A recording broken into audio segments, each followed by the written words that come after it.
This is a review of set 6034, Black Monarch's Ghost from the Castle line, and is part of the Black Knight sub-theme. It was released in the year 1990 and originally retailed for $7.25, and according to the box is only 43 pieces. I do not have the box, but here are the instructions, and there are no alternate builds for this model in the instructions. So let's go ahead and just get to building.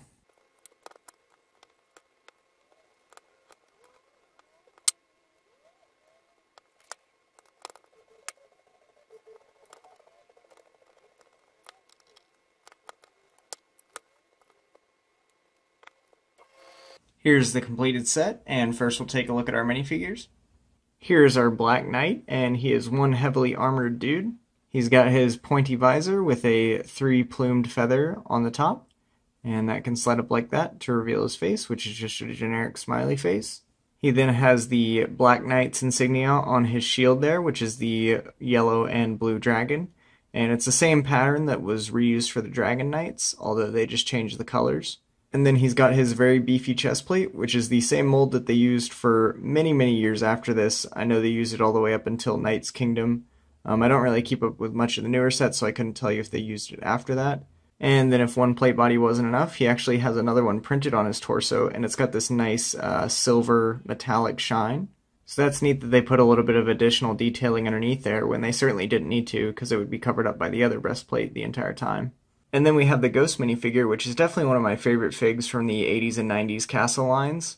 My brother had the Royal Knights Castle growing up, and I just always remember loving this figure and thought it was the coolest thing ever. And honestly, still now, I really do think it's amazing. It's mostly just one large, unique mold that covers the torso of a white minifigure body with a just plain black head, and no printing on the front or back of either of these, although it's not needed because, again, they are covered.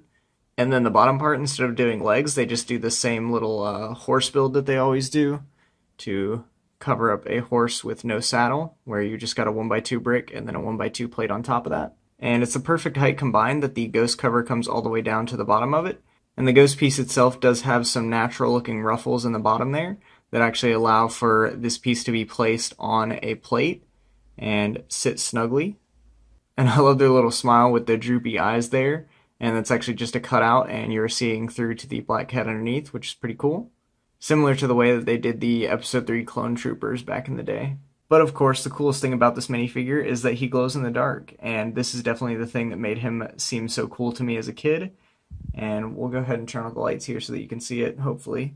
Here we go, here he is in the dark. So I had to take him to a much darker room so that hopefully we can see this a little bit better. Unfortunately, my camera is adjusting to his brightness level and is making him look darker as we go. So it's not really doing it justice, but you can definitely see it a lot better in person. And it does work pretty well. Perhaps I could have left him in the light a little bit longer, but that is what the ghost looks like. So then we have the Black Knight's horse, and again, I love these specialty horse molds, and it's got the posable head here. The knight also has his sword on the saddle there. And then the primary build with this is just a tiny little tower or wall section. It's got two of these large black wall or tree pieces that they used in old castle sets, and I like those pieces a lot. Then on the front we have these brown wooden doors, and of course when you open them up, then you reveal the Black Monarch's ghost. And unfortunately this guy doesn't actually have anywhere to stand, as it's all smooth tiles in there. So a lot of times I'll have it closed and he'll kind of fall over, and when you open it up he just kind of falls right out. So it's a little unfortunate that there's not anywhere to place his feet, since he can be placed on plates.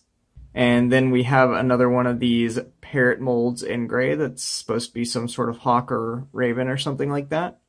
And then the whole build is just on this 6x6 green plate. And then it even has a little Technic pin on the bottom here, and that's so that it can be modular with other castle segments. Although I gotta say, with the ones that I have, this one fits in the least. It doesn't really go in any of the wall sections. So it's a little bit of an odd choice to give this one that Technic pin, but it's there if you want to do something with it.